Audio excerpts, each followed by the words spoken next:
Assalamualaikum warahmatullahi wabarakatuh. Alhamdulillahi rabbil alamin. Wabihi nasta'in wala umuri dunya waddin. Wassalatu wassalamu ala rasulillahi hatamil anbiya'i wa imamil mursalin. Sayyidina wa habibina wa maulana Muhammad wa ala alihi wa sahbihi ajma'in. Faqad qala Allah subhanahu wa ta'ala fil Qur'anil Karim wa huwa asdaqul qailin. A'udzu billahi minasyaitonir rajim. Bismillahirrahmanirrahim.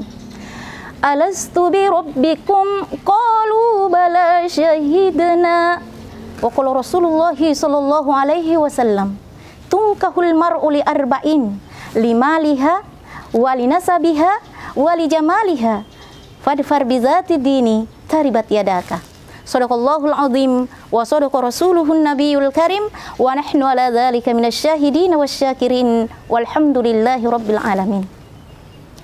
Pemirsa setia Asadia Channel yang dirahmati Allah, marilah kita tak henti-hentinya memanjatkan puji syukur tak terhingga kehadirat Allah subhanahu wa ta'ala atas segala nikmat pemberiannya kepada kita. Sangat banyak nikmat yang telah ditorehkan Allah kepada kita. Dalam Al-Quran surah Ibrahim dikatakan, wa in ta'udu ni'matallahi la tuhsuha.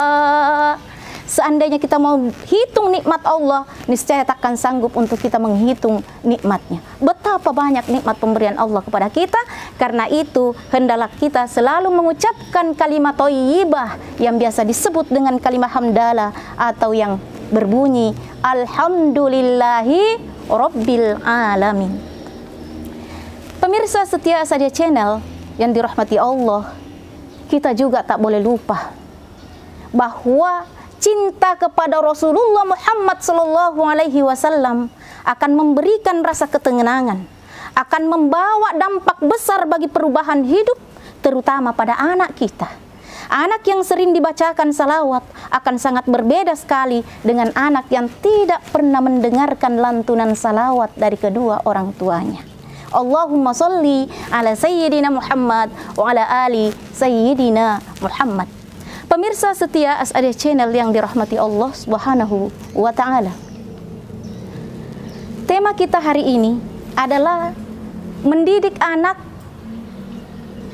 pada masa pranatal, sebelum lahir, atau dalam bahasa agama at-tarbiyatu qoblal wiladah. Mendidik anak sebelum lahir, sebelum dilahirkan dari rahim ibunya, anak memang sudah perlu untuk dididik. Iya. Dalam ayat Al-Quran tadi disebutkan alastu bi rabbikum, bahwa ketika seorang anak hendak keluar dari sulbi ibunya, maka pada saat itu dimintai persaksian oleh Allah. Alastu bi rabbikum, bukankah aku ini Tuhanmu? Dan setiap anak yang akan lahir menjawab seruan Allah itu dengan ucapan qalu bala, sungguh kami ini mengatakan ya, kami beriman kepadamu, bersaksi bahwa engkaulah Tuhan kami. Nah, pemirsa setia Asadia Channel, bagaimana cara kita menanamkan kesaksian itu agar supaya anak-anak kita ini tumbuh kelak menjadi benar-benar menyaksikan kekuasaan Allah, menyaksikan asyhadu Allah ilaha illallah, hanya Allah Tuhannya, tidak ada Tuhan yang lain selain Allah. Nah, ini perlu dididik jauh sebelum anak dilahirkan. Bahkan mulai dalam proses pemilihan jodoh. Iya. Nabi pernah sampaikan kepada sahabatnya bahwa wahai para pemuda yang hendak menikah, pilihlah, jangan pernah memilih rumput yang tumbuh subur di atas tai kuda. Apa artinya itu? Bah, biasanya rumput yang tumbuh di atas tai itu subur-subur. Iya. Hijau, berkilau. Tetapi ingat, asalnya dari mana? Artinya seorang pemuda yang mau menikah, lihatlah calon istrimu. Bagaimana itu tingkah lakunya, bagaimana tabiatnya, bagaimana asal usulnya. Nah, dalam hadis lain dikatakan tunkahul mar'u li arba'in, nikahilah perempuan itu karena 4 pasal, 4 hal, 4 sebab. 5 lihat karena hartanya. Memang perempuan itu yang mau dinikahi itu sudah ada dasar finansial yang dimiliki, sehingga ketika kita menikah dengannya tinggal kita kembangkan bersama agar perekonomian meningkat dan anak-anak yang lahir tumbuh subur menjadi anak yang kuat secara finansial. Itu satu. Yang kedua, wali nasabiha karena keturunannya. Iya, harus lahir jelas ayah dan ibunya. Iya, bukan yang dimaksud di sini harus turunan biru, harus darah bangsawan, tidak juga. Iya, jadi cukup yang paling mendasar di sini jelas ayah dan ibunya, bukan anak haram atau anak yang lahir dalam hal-hal yang tidak dibenarkan oleh agama. Yang ketiga, wali jamaliha cantik. Kenapa harus memilih cantik atau gagah? Agar supaya betah bersamanya, tidak terjadi perselingkuhan. TTM, teman tapi mesra alias selingkuh tipis-tipis, berbahaya. Pemicu retaknya hubungan keluarga sehingga menjadi keluarga berantakan. Nauzubillah, anak yang tumbuh dari keluarga yang berantakan, ya broken home, mustahil akan menjadi anak yang mengingat melaksanakan perintah Allah dengan benar, akan menjadi sampah masyarakat. Nauzubillah. Tapi yang terakhir, fadfar bizati dini taribat yadaka. Pilihlah pasangan hidupmu karena agamanya.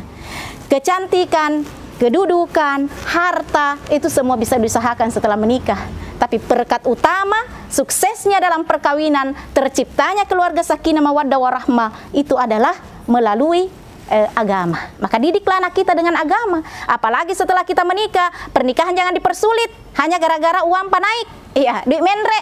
Lebih-lebih ketika anak kita sudah dihamilkan, ibu, ayah harus kompak, banyak baca ayat Al-Quran, banyak berbaca salawat, banyak berzikir kepada Allah, agar supaya anak-anak itu nanti tumbuh mendekatkan diri kepada Allah. Bahkan orang-orang Israel, kenapa orang Israel itu cerdas? Cerdas di atas normal, bahkan rata-rata jenius. Ternyata rahasianya adalah ketika hamil. Ketika ibu hamil, orang-orang Israel itu, anak-anaknya dibacakan buku. Bahkan ibu-ibu walaupun bukan guru mengerjakan soal-soal matematika yang berat, soal-soal fisika yang berat, agar supaya anak-anaknya itu nanti melek teknologi, tahu ilmu pengetahuan sains dan eksak itu. Nah, kita juga harus seperti itu agar supaya yang cerdas bukan hanya orang Israel, tapi kita juga umat Islam harus juga memiliki kecerdasan intelektual, spiritual, dan juga emosional. Demikian, mudah-mudahan anak-anak kita nanti tumbuh subur dalam ibadah kepada Allah yang benar karena pemilihan jodoh yang baik dan juga mendidik anak dengan baik sejak dalam kandungan. Demikian, terima kasih. Assalamualaikum warahmatullahi wabarakatuh. Iya.